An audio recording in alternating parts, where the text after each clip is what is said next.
हरे कृष्णा। श्रीमद् भगवद गीता यथारूप chapter 1 श्लोक number 36। पाप मेवा श्रेत स्मान त्वेता नाथ ताइन तस्मान्नाह वयम हंतुम धार्तराष्ट्रा अंशबांधवान् स्वजनम ही कथम हत्वा सुखिनः श्याम माधव।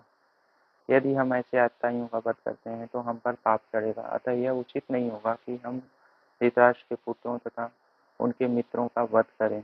हे लक्ष्मीपति कृष्ण, इसमें हमें क्या लाभ होगा और अपने ही कुटुंबियों को मारकर हम किस प्रकार सुखी हो सकते हैं। तात्पर्य: वैदिक आदेशानुसार आत्ताई 6 प्रकार के होते हैं। विष देने वाला, घर में अग्नि लगाने वाला, थर्ड घातक हथियार से आक्रमण करने वाला, फोर्थ धन लूटने वाला, फिफ्थ दूसरे की जमीन हड़पने वाला तथा सिक्स्थ पराई स्त्री का अपहरण करने वाला। ऐसे आत्ताइयों का तुरंत वध कर देना चाहिए, क्योंकि इनके वध से कोई पाप नहीं लगता। आत्ताइयों का इस तरह वध करना किसी सामान्य व्यक्ति को शोभा दे सकता है, किंतु अर्जुन कोई सामान्य व्यक्ति नहीं है, वह स्वभाव से साधु है, अतः वह उनके साथ साधुवत व्यवहार करना चाहता था, किंतु इस प्रकार का व्यवहार क्षत्रिय के लिए उपयुक्त नहीं है। यद्यपि राज्य के प्रशासन के लिए उत्तरदायी व्यक्ति को साधु प्रवृत्ति का होना चाहिए, किंतु उसे कायर नहीं होना चाहिए। उदाहरणार्थ, भगवान राम इतने साधु थे कि आज भी लोग राम राज्य में रहना चाहते हैं, किंतु उन्होंने अब कभी कायरता प्रदर्शित नहीं की। रावण आत्ताई था क्योंकि वह राम की पत्नी सीता का अपहरण करके ले गया था, किंतु राम ने उसे ऐसा पाठ पढ़ाया जो विश्व इतिहास में बेजोड़ है। अर्जुन के प्रसंग में विशेष प्रकार के आत्ताइयों से भेंट होती है। ये हैं उसके निजी पितामह, आचार्य, मित्र, पुत्र, पौत्र इत्यादि। इसलिए अर्जुन ने विचार किया कि उनके प्रति वह सामान्य आत्ताइयों जैसा कटु व्यवहार न करे। इसके अतिरिक्त साधु पुरुषों को तो क्षमा करने की सलाह दी जाती है। साधु पुरुषों के लिए ऐसे आदेश किसी राजनीतिक आपातकाल से अधिक महत्व रखते हैं। इसलिए अर्जुन ने विचार किया कि राजनीतिक कारणों से स्वजनों का वध करने की अपेक्षा धर्म तथा सदाचार की दृष्टि से उन्हें क्षमा कर देना श्रेष्ठतर होगा। अतः क्षणिक शारीरिक सुख के लिए इस तरह वध करना लाभप्रद नहीं होगा। अंततः जब सारा राज्य तथा उससे प्राप्त सुख अस्थायी नहीं है, तो फिर अपने स्वजनों को मारकर वह अपने ही जीवन तथा शाश्वत मुक्ति को संकट में क्यों डाले। अर्जुन द्वारा कृष्ण को माधव तथा लक्ष्मीपति के रूप में संबोधित करना भी सार्थक है। वह लक्ष्मीपति कृष्ण को यह बताना चाह रहा था कि वे उसे ऐसा काम करने के लिए प्रेरित न करें जिससे अनिष्ट हो। किंतु कृष्ण कभी भी किसी का अनिष्ट नहीं चाहते, भक्तों का तो कदापि नहीं। यद्यपैते न पश्यन्ति लोभोपहत चेतसः कुलक्षयकृतं दोषं मित्रद्रोहे च पातकं कथं न ज्ञेयमस्माभिः पापादस्मानि त्रिविधतम् कुलक्षयकृत दोषं प्रपश्य दीर्घनादन। हे जनार्दन, यद्यपि लोभ से अभिभूत चित्त वाले ये लोग अपने परिवार को मारने या अपने मित्रों से द्रोह करने में कोई दोष नहीं देखते, किंतु हम लोग जो परिवार के विनष्ट करने में अपराध देख सकते हैं, ऐसे पाप कर्मों में क्यों प्रवृत्त हों।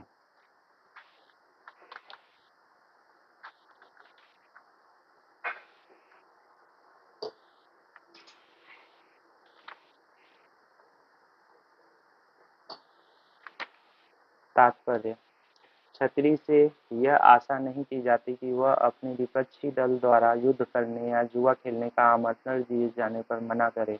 ऐसी अनिवार्यता में अर्जुन लड़ने से नकार नहीं सकता, क्योंकि उसको दुर्योधन के दल ने ललकारा था। इस प्रसंग में अर्जुन ने विचार किया कि हो सकता है कि दूसरा पक्ष इस ललकार के परिणामों के प्रति अनभिज्ञ हो, किंतु अर्जुन को तो दुष्परिणाम दिखाई पड़ रहे थे, अतः वह इस ललकार को स्वीकार नहीं कर सकता। यदि परिणाम अच्छा हो तो कर्तव्य वस्तु तो पालनीय है, किंतु यदि परिणाम विपरीत हो तो हम उसके लिए बाध्य नहीं होते। इन पक्ष विपक्षों पर विचार करके अर्जुन ने युद्ध न करने का निश्चय किया। कुल क्षय प्रणश्यन्ति कुल धर्मा सनातना धर्मे नष्टे कुलम कृत्समधर्मो विभवः। कुल का नाश होने पर सनातन कुल परंपरा नष्ट हो जाती है और इस तरह से कुल भी अधर्म में प्रवृत्त हो जाता है। तात्पर्य वीराश्रम व्यवस्था में धार्मिक परंपराओं के अनेक नियम हैं, जिनकी सहायता से परिवार के सदस्य ठीक से उन्नत करके आध्यात्मिक मूल्यों की उपलब्धि कर सकते हैं। परिवार में जन्म से लेकर मृत्यु तक के सारे संस्कारों के लिए वयोवृद्ध लोग उत्तरदायी होते हैं, किंतु इन वयोवृद्धों की मृत्यु के पश्चात संस्कार संबंधी पारिवारिक परंपराएं रुक जाती हैं और परिवार के जो तरुण सदस्य बचे रहते हैं वे अधर्म में वैष्णव में प्रवृत्त होने से मुक्ति लाभ से वंचित रह जाते हैं। अतः किसी भी कारणवश परिवार के वयोवृद्धों का वध नहीं होना चाहिए। अधर्माभिभव कृष्ण प्रदुष्यन्ति कुल स्त्रिय स्त्रीषु दुष्टासु वार्ष्णेय जायते वर्ण शंकर। हे कृष्ण, जब कुल में अधर्म प्रमुख हो जाता है तो कुल की स्त्रियां दूषित हो जाती हैं और स्त्रीत्व के पतन से हे विश्ववंशी अवांछित संतानें उत्पन्न होती हैं।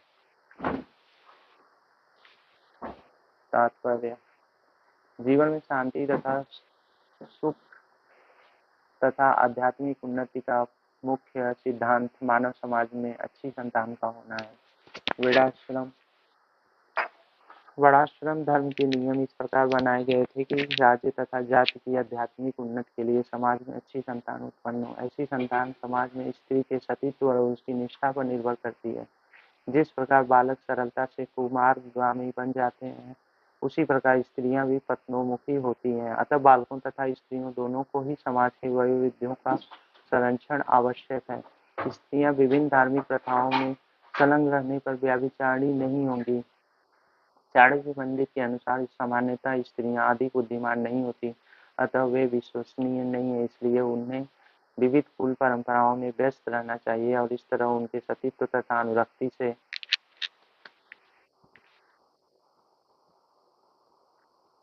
ऐसी संतान जन्मेगी जो वर्णाश्रम धर्म में भाग लेने के योग्य होगी। ऐसे वर्णाश्रम धर्म के विनाश से यह स्वाभाविक है कि स्त्रियां स्वतंत्रता पूर्वक पुरुषों के से मिल सकेंगी और व्यभिचार को प्रश्रय मिलेगा, जिससे अवांछित संतानें उत्पन्न होंगी। निठल्ले लोग भी समाज में व्यभिचार को प्रेरित करते हैं और इस तरह अवांछित बच्चों की बाढ़ आ जाती है, जिससे मानव जाति पर युद्ध और महामारी का संकट छा जाता है। शंकरो नरकायव कुलाग्रहाण कुलस्य च पतन्ति पितरो होशा लुप्त पिंडोदक क्रिया। अवांछित संतानों की वृद्धि से निश्चय ही परिवार के लिए तथा पारिवारिक परंपरा को विनष्ट करने वालों के लिए नारकीय जीवन उत्पन्न होता है। ऐसे पतित कुलों के पुरखे पितर लोग गिर जाते हैं, क्योंकि उन्हें जल तथा पिंडदान देने की क्रियाएं समाप्त हो जाती हैं। तात्पर्य सकाम कर्म के विधि विधानों के अनुसार कुल के पितरों को समय समय पर जल तथा पिंडदान दिया जाना चाहिए। यह दान विष्णु पूजा द्वारा किया जाता है, क्योंकि विष्णु को अर्पित भोजन के उच्छिष्ट भाग प्रसाद के खाने से सारे पाप कर्म से उद्धार हो जाता है। कभी कभी पितरगण विविध प्रकार के पाप कर्मों से ग्रस्त हो सकते हैं और कभी कभी उनमें से कुछ को स्थूल शरीर प्राप्त न हो सकने के कारण उन्हें प्रेतों के रूप में सूक्ष्म शरीर धारण करने के लिए बाध्य होना पड़ता है। अतः जब वंशजों द्वारा पितरों को बचा प्रसाद अर्पित किया जाता है तो उनका प्रेत योनि या अन्य प्रकार के दुखमय जीवन से उद्धार होता है। पितरों को इस तरह की सहायता पहुंचाना कुल परंपरा है और जो लोग भक्ति का जीवन यापन नहीं करते उन्हें ये अनुष्ठान करने होते हैं। केवल भक्ति करने से मनुष्य सैकड़ों या हजारों पितरों को ऐसे संकटों से उबार सकता है। भागवत में 11.5.41 कहा गया है, देवर्षि भूतात्मनिड़ा पितृणा न किंकरो नाय मृणी राजन सर्वात्मना य शरणं शरण्यं गतो मुकुंदम परिहृष्यकृतम्। जो पुरुष अन्य समस्त कर्तव्यों को त्याग कर मुक्ति के दाता मुकुंद के चरण कमलों की शरण ग्रहण करता है और इस पथ पर गंभीरता पूर्वक चलता है, वह देवताओं, मुनियों, सामान्य जीवों, स्वजनों, मनुष्यों या पितरों के प्रति अपने कर्तव्य या ऋण से मुक्त हो जाता है। श्री भगवान की सेवा करने से ऐसे दायित्व तो अपने आप पूरे हो जाते हैं। दोष रहित कुलाघान वर्ण संकर उत्साधनते जाति धर्मा कुल धर्माश्च शाश्वता। जो लोग कुल परंपरा को विनष्ट करते हैं और इस तरह अवांछित संतानों को जन्म देते हैं, उनके दुष्कर्मों से समस्त प्रकार की सामुदायिक योजनाएं तथा परिवार कल्याण कार्य विनष्ट हो जाते हैं। तात्पर्य: सनातन धर्म या वर्णाश्रम धर्म द्वारा निर्धारित मानव समाज के चारों वर्णों के लिए सामुदायिक योजनाएं तथा पारिवारिक कल्याण कार्य इसीलिए नियोजित हैं कि मनुष्य चरम मोक्ष प्राप्त कर सके। अतः समाज के अनुत्तरदायी नायकों द्वारा सनातन धर्म परंपरा के विखंडन से उस समाज में अव्यवस्था फैलती है। फलस्वरूप लोग जीवन के उद्देश्य विषयों को भूल जाते हैं। ऐसे नायक अंधे कहलाते हैं और जो लोग इनका अनुगमन करते हैं वे निश्चय ही कुव्यवस्था की ओर अग्रसर होते हैं। उत्संकुल धर्माणा मनुष्याणा जनार्दन नरके नियतम वार्षो भवतीत्यनुशुश्रुम। ये प्रजापालक यीशु, मैंने गुरु परंपरा से सुना है कि जो लोग कुल धर्म का विनाश करते हैं वे सदैव नरक में वास करते हैं। तात्पर्य: अर्जुन अपने तर्कों को अपने निजी अनुभव पर न आधारित करके आचार्यों से जो सुन रखा है उस पर आधारित करता है। वास्तविक ज्ञान प्राप्त करने की यही विधि है। जिस व्यक्ति ने पहले से ज्ञान प्राप्त कर रखा है उस व्यक्ति की सहायता के बिना कोई भी वास्तविक ज्ञान प्राप्त तक नहीं पहुंच सकता। वर्णाश्रम धर्म की एक पद्धति के अनुसार मृत्यु के पूर्व मनुष्य को पाप करने के लिए प्रायश्चित करना होता है। जो पापात्मा है उसे इस विधि का अवश्य उपयोग करना चाहिए। ऐसे किए बिना मनुष्य निश्चित रूप से नरक भेजा जाएगा, जहाँ उसे अपने पाप कर्मों के लिए कष्टमय जीवन बिताना होगा।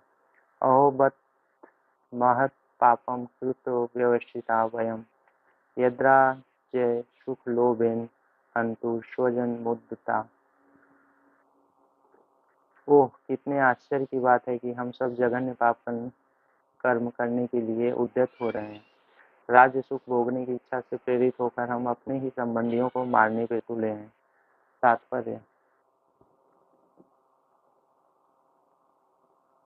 स्वार्थ के वशीभूत होकर मनुष्य अपने सगे भाई, बाप या माँ के वध जैसे पाप कर्मों में प्रवृत्त हो सकता है। विश्व के इतिहास में ऐसे अनेक उदाहरण मिलते हैं, किंतु भगवान का साधु भक्त होने के कारण अर्जुन सदाचार के प्रति जागरूक है, अतः वह ऐसे कार्यों से बचने का प्रयत्न करता है। यदि माम प्रतीकारमशस्त्रम शस्त्रपाणयः धार्तराष्ट्रारणे हन्येषु मे क्षेमतरम भवेत्। श्री भगवान उवाच।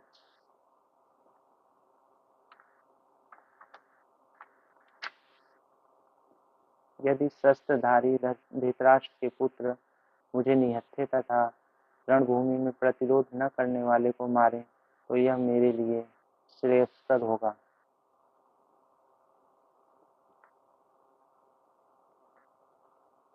तात्पर्य: क्षत्रियों के युद्ध नियमों के अनुसार ऐसी प्रथा है कि निहत्थे तथा विमुख शत्रु पर आक्रमण न किया जाए, किंतु अर्जुन ने निश्चय किया कि शत्रु भले ही इस विषम अवस्था में उस पर आक्रमण करते किंतु वह युद्ध नहीं करेगा। उसने इस पर विचार नहीं किया कि दूसरा दल युद्ध के लिए कितना उद्यत है। इन सब लक्षणों का कारण उसकी दयाद्रता है, जो भगवान के महान भक्त होने के कारण उत्पन्न हुई है। संजय उवाच। एव मुक्तार्जुन शंखे रथोपस्थौ उपाविष्ट विसृज्य सशरम चापम शोकशमीन मानसः। संजय ने कहा, युद्ध भूमि में इस प्रकार कहकर अर्जुन ने अपना धनुष तथा बाण एक ओर रख दिया और शोक संतृप्त चित्त से रथ के आसन पर बैठ गया। तात्पर्य: अपने शत्रु की स्थिति का अवलोकन करते समय अर्जुन रथ पर खड़ा हो गया था, किंतु वह शोक से इतना संतप्त हो उठा कि अपना धनुष बाण एक ओर रखकर रथ के आसन पर पुनः बैठ गया। ऐसा दयालु तथा कोमल हृदय व्यक्ति जो भगवान की सेवा में रत हो, आत्मज्ञान प्राप्त करने के योग्य है। इस प्रकार भगवद गीता के प्रथम अध्याय कुरुक्षेत्र के युद्ध स्थल में सैन्य निरीक्षण का भक्ति वेदांत तात्पर्य पूर्ण हुआ। हरे कृष्ण।